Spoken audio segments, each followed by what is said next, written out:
Hello everyone and welcome to the Bearded Geeks, the weekly grab bag of topics covering movies, comics, video games and TV. My name is Jages, I am the Beard Master, and today I'm going to talk about SHAZAM. Now, it's been a little while since I've done a solo show, and I'm feeling a little bit rusty, so I'm not going to talk for too long about the film today. I just want to go over it. I've just seen it. I saw it in the last hour and a half. I've just come straight from the cinema. It's opening day today. And, I just want to sit down and as normal, we'll just unpack the film and that together and, see how we bloody go.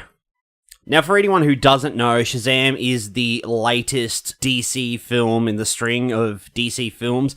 I don't know if they're actually going for...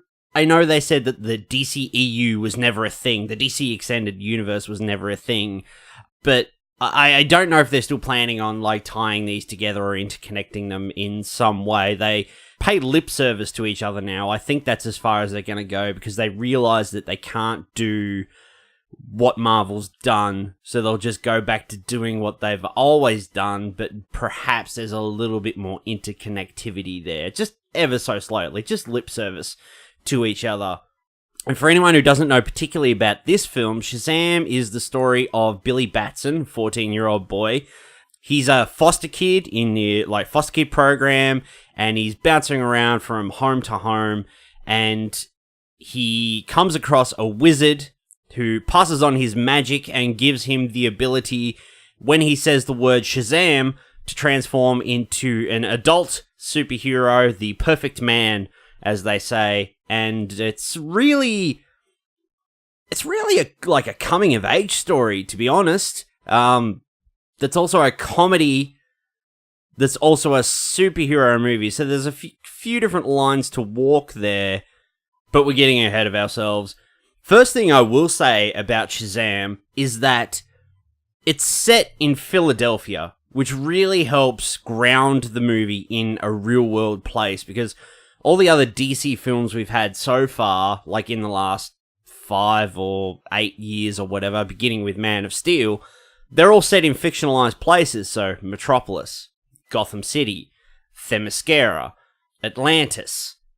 So they've always had this fantastical quality in that to them, and we're aware of these superheroes, and it kind of looks like the real world we know, but it's a fictionalized place. So for this movie to be set in a real world city, which is shown off at the beginning of the film, shows a lot of landmarks. It shows the Philadelphia Art Museum, the Rocky Steps. There's even reference to Rocky in the movie. So it really goes a long way to help ground this movie in a real place and give it that sure footing, rather than it being turned around and go, this is Gotham City, and there's Metropolis, they're across the bay from each other. That's just stupid. By the way, I never liked that in Batman v Superman, that Metropolis and Gotham were just like a ferry trip from each other. That was very stupid. And in Philadelphia lives Billy Batson. Now, Billy Batson is a foster kid, and in the context of this film, I'm not going to go spoilers. I may just hint just around the plot ever so slightly. I'm not going to go spoilers, though. Billy Batson is searching for his mother. He was separated from his mother when he was a young boy, and they never found each other, and he's been bouncing around foster homes for years, and he's been trying to find his mother. He's been trying to track her down through names in the phone book. He's been looking up all the names in the phone book and just checking off addresses all over Philadelphia, trying to find her for years, with no luck. And where the movie begins with Billy is that he's run away from his current foster home, and he's caught, and he's taken back to the foster center, or whatever it's called, and they've found him a new home, and they're going to place him in this new foster home, and it's good because it's with a family that actually wants to look after these kids. It's a group home, a group foster home. It's different from other films where you watch, kids go to foster families and the parents are kind of assholes or whatever, and you're like, why did you take these kids in the first place? Obviously, you don't care. Not the case in this movie. It is the absolute opposite. The parents in this film, the foster parents, I don't know the actors' names, unfortunately. They are the most wonderful, loving, and warm people you'll ever see. As they state in the film, they were foster kids themselves, so that really adds kind of to the weight and to the believability and how they would be more open to foster kids and know what they're like and know what they go through. So these people in this house who take Billy in, absolutely beautiful, wonderful people, regular people. They're not beautiful Hollywood people. They're just regular people who've taken in these kids. And Philly gets dropped. Billy, not Philly. Billy lives in Philly. Billy gets dropped into this foster home, and he shares a room with Freddie, who's now his roommate, best mate, and foster brother, essentially. And I really feel like that is where the absolute heart of this movie is, that core family.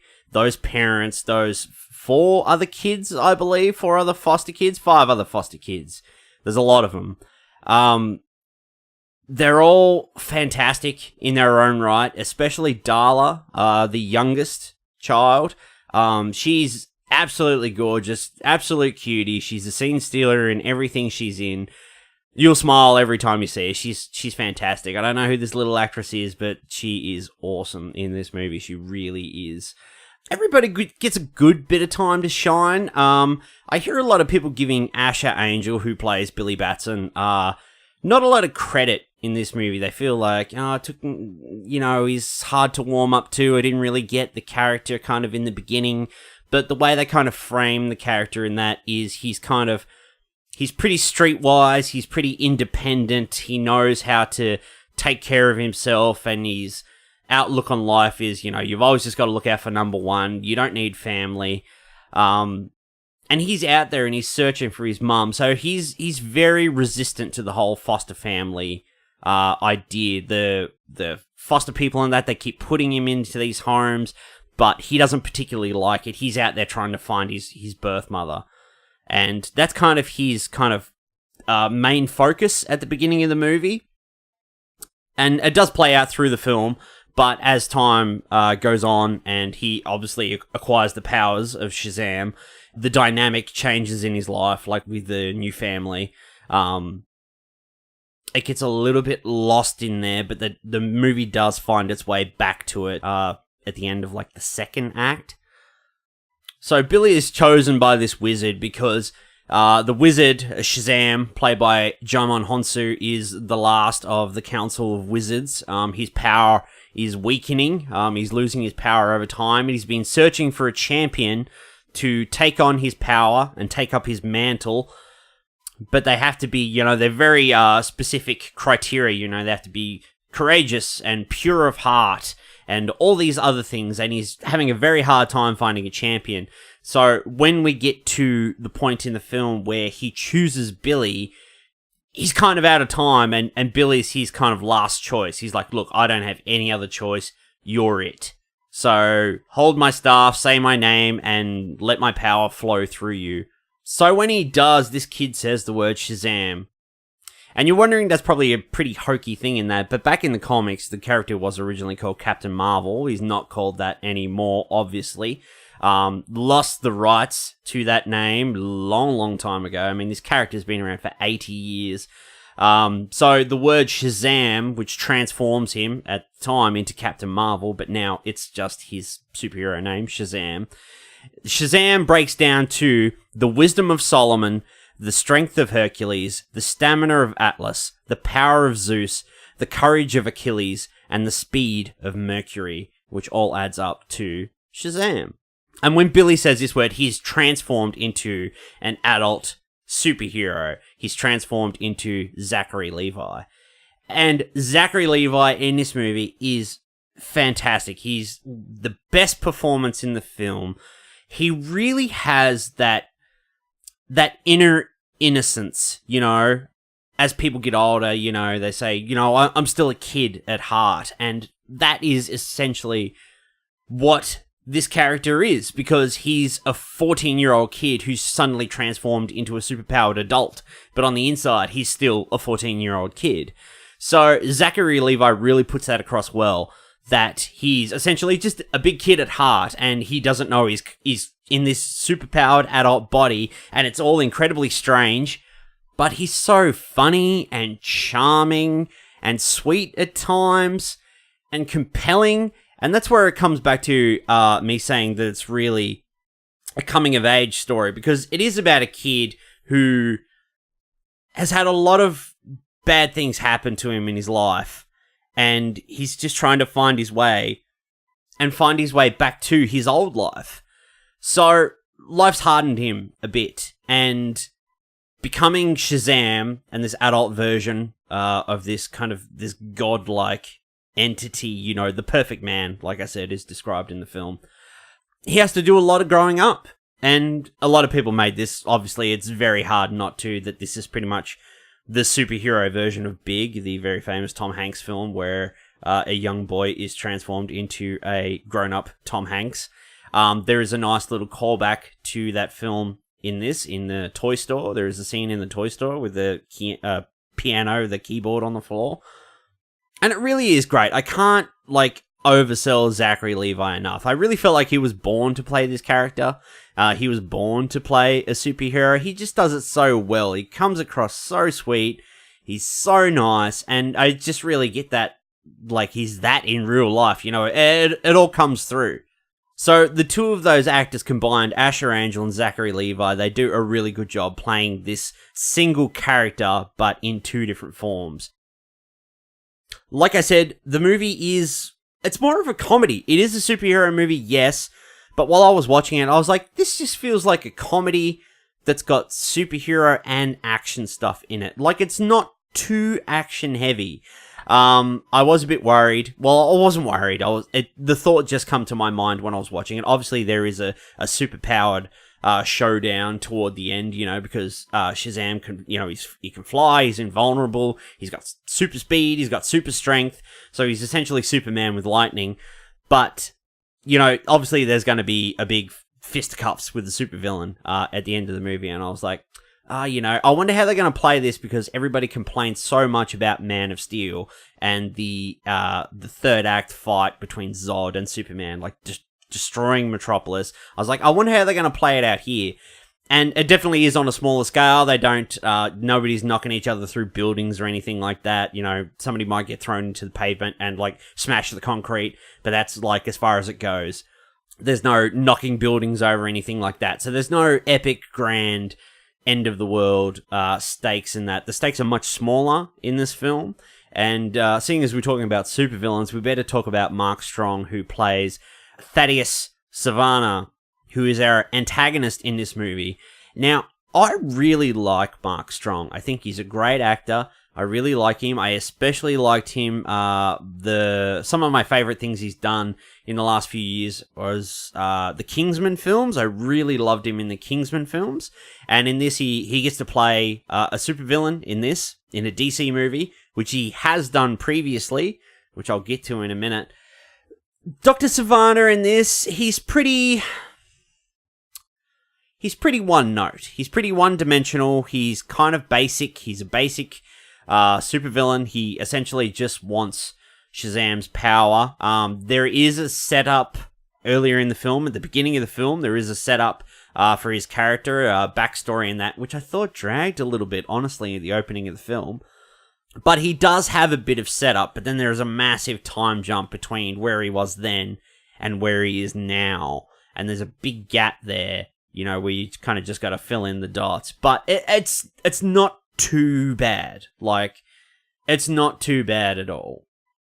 But like I said, he has played a DC villain previous, and he played Sinestro in the failed Green Lantern film starring Ryan Reynolds. And I thought, in that film, honestly, Green Lantern, as much as that's hated and it's a bad movie, Mark Strong as Sinestro in that movie was the single best aspect. He looked the part. He was the character. We got the tease at the end credits where he switched over to the yellow ring and he essentially changed into a yellow lantern. I would have loved to have seen him used again in another Green Lantern film. Hell, I'll take him in another Green Lantern film if they decide to do this Green Lantern Corps movie. Just fucking bring Mark Strong back as Sinestro. He was great. I thought, as bad as that movie was, he was a better character than he is in this. The Dr. Savannah character. Like I said too, he's not interested in the end of the world or anything like that. He just wants more power, and he's trying to get that from Shazam. Where he goes from there is uncertain, but in this movie, he's not afraid to get his hands dirty, unlike a lot of DC movies that we've had. he kills a lot of people in this movie. There's one particular scene in a boardroom where he kind of goes to town and murders a lot of people. Obviously, it being PG-13, there's no blood or whatever. One guy gets his head bitten off, but there's no blood, which is kind of disappointing. But, you know, he's a villain that's actually particularly evil. You know, he's not like a Marvel villain or whatever who's, you know, they are bad people and they talk a big game, but they don't actually really kill anyone, aside from, like, Thanos or whatever. I'm thinking, like, earlier, like, MCU villains, like Whiplash or Obadiah Stane. You know, they're not that kind of talk a big game, but never really kill anyone. They're threatening, but never really super dangerous, you know? Only to the hero. But anyway, in this, he kills a few people, which goes that little bit better to, it goes that little bit further to set him up in this film, which was great. What else can I say about SHAZAM? It's pretty well paced. I really felt that the third act was a bit drawn out, quite a bit, actually. There were like one or two kind of like fake out like endings or wrap up to the act. You're like, something happens and you're like, oh, okay, this is the point where it's about to wrap up, and then it goes for like another 5 or 10 minutes, and you're like, this should have been tightened up a little bit more. I did feel that it dragged out at the end, yes. The film was directed by David F. Sandberg. If anybody knows that name, he directed Lights Out, which I wasn't a particularly big fan of. I thought it was okay. It was an okay horror film, but I didn't think it was particularly great. And he directed, let's see, was it Annabelle Creation, the second Annabelle movie? That was pretty good in that as well. So he's essentially a horror director coming into the comedy/superhero genre. And I think that helps add to, like, the Savannah character in that. I feel like if it's just like a comedic director or something come like that, someone like that come in, beg your pardon, it would probably be a little less, dangerous or brutal than this guy. It's got that little bit extra edge because, you know, horror directors come in, like the boardroom scene, which I just spoke about, for example.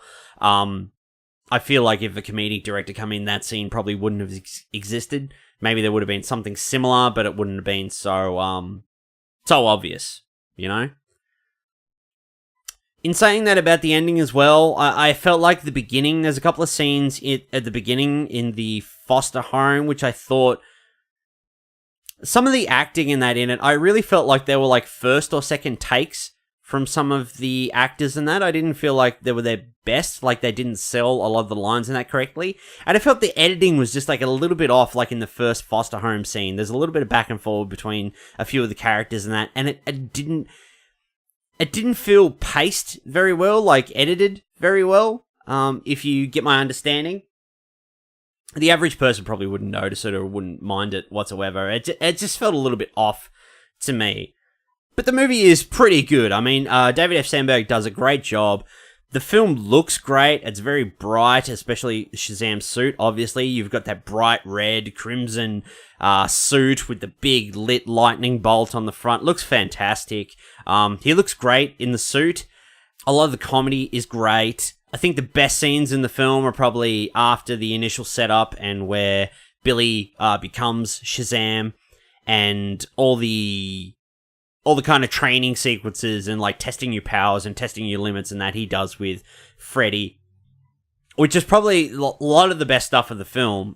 Their kind of relationship is kind of the real core of the movie. If like the heart of the film is that family, then the absolute core relationship is between those two, Freddy and Billy.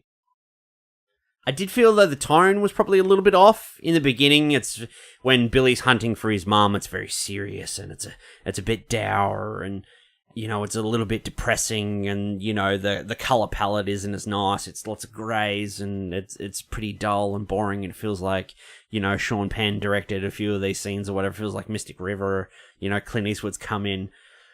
But once they get to the house, the foster house, it warms up. It begins to change as the change would happen in the character. You know, he begins to change. His life takes on more meaning. There's more light, more life, family, love, all that stuff, blah, blah, blah.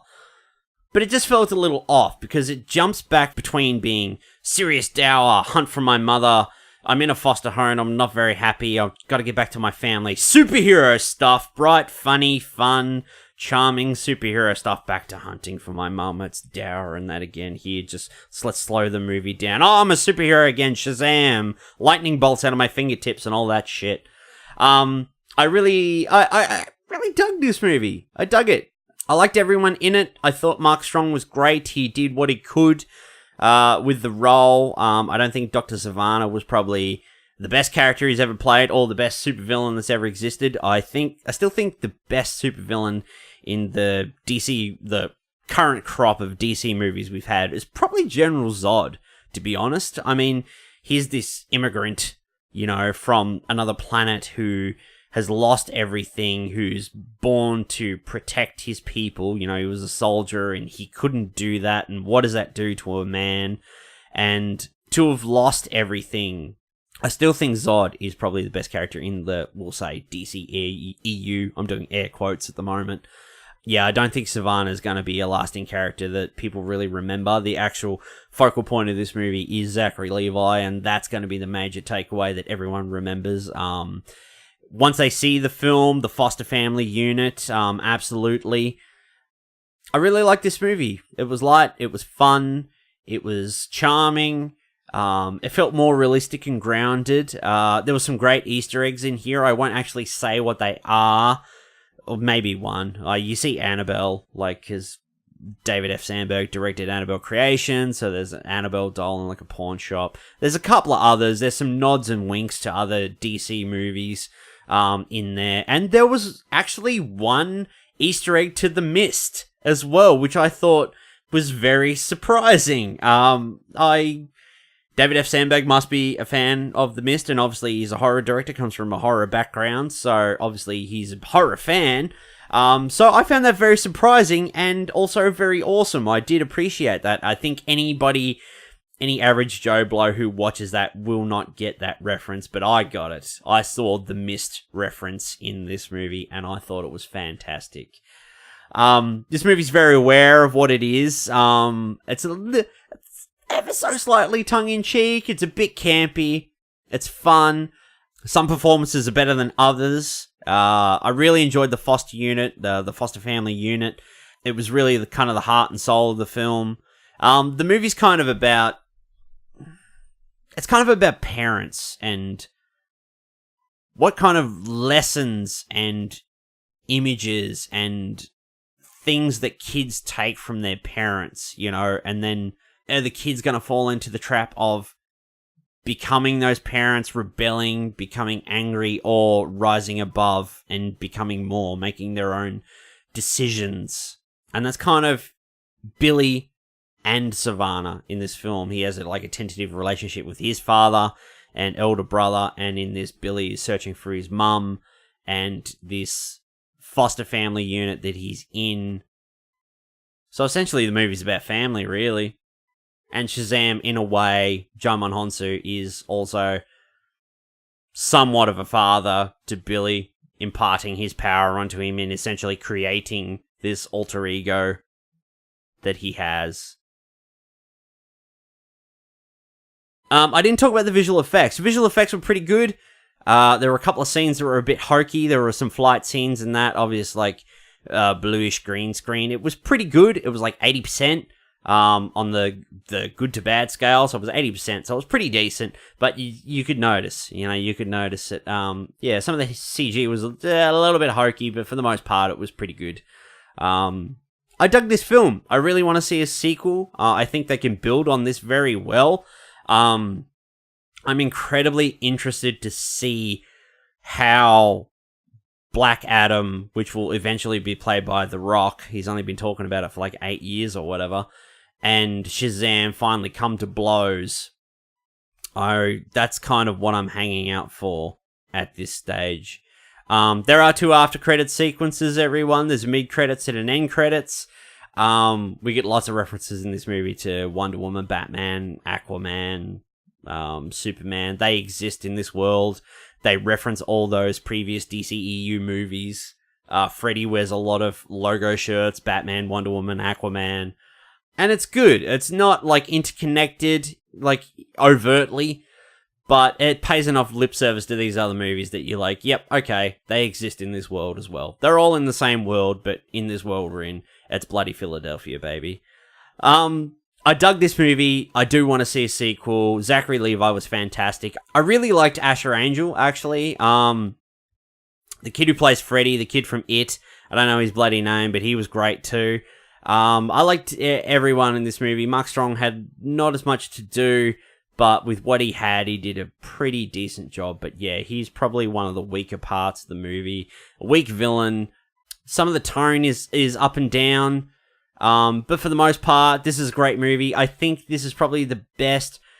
I said this to Pat, he messaged me, he's like, how was Shazam? And I was like, it's the best DC movie since The Dark Knight. And I really think it may be. Like, it's an absolute breath of fresh air is what it is. From the first Zack Snyder films, which were very dark and dour, and then we began to move into Wonder Woman and Aquaman, and now into Shazam. It's a good direction for DC films, and with Joker coming out later this year, it's only going to get better by the look of it. So, what would I give Shazam out of 5? I'd probably give it a 3 out of 5, to be honest. It's a great movie. It's definitely a family movie. I really feel like you could take your kids in that to it. Any kid probably under 10 maybe would have a little bit of an issue, because it does get a little bit dark at times, but I feel it's pretty family friendly. I mean, I watched worse when I was a kid, when I was younger. So if I watched Shazam when I was 7 years old, I think I would have turned out okay compared to like Terminator 2 or something like that I watched. Yeah, Shazam, 3 out of 5 for me. It's a great movie. It's fun, it's light, it's fluffy, it's a breath of fresh air from DC. Go and see it. It's pretty good. You'll have a great time. I guarantee it. Thanks for listening, everyone. Just keeping it short today, kind of just plotting out some of those thoughts. Episodes have been a bit sporadic lately, and I've been very quiet about it. I've been slowly cutting back on social media. I think Facebook for us is going to become kind of non-existent soon, and our main kind of focal point, our main social media point will be Instagram and possibly Twitter off that. It's not to the fact that, you know, one's better than the other, but I really feel like in our particular case, because I'm the one who handles everything on the show and do all the socials and all the recording and the editing and everything, it's easier for me to use one platform of social media and put everything into that than try to spread it across 3. And because in my own personal life, I've recently unburdened myself with Facebook, my personal Facebook account, and my personal Instagram account. So now the only Instagram account I have is the Bearded Geeks Instagram site, page, grid, whatever you want to bloody call it. So yes, I do apologize. I've been very quiet, but I'm going to make it up to you this week, beginning with this episode and episodes to come. So thanks very much for listening. If you do want to check us out online, listen to the show on SoundCloud or iTunes or YouTube or any podcasting app that you have, just search for us, The Bearded Geeks. You should be able to find us. And if you want to find us at our main social media point, check us out on Instagram at The Bearded Geeks. Thanks, everyone. I've been Jages, your friendly neighborhood beard master, and I'll see you next week on The Bearded Geeks. Hey!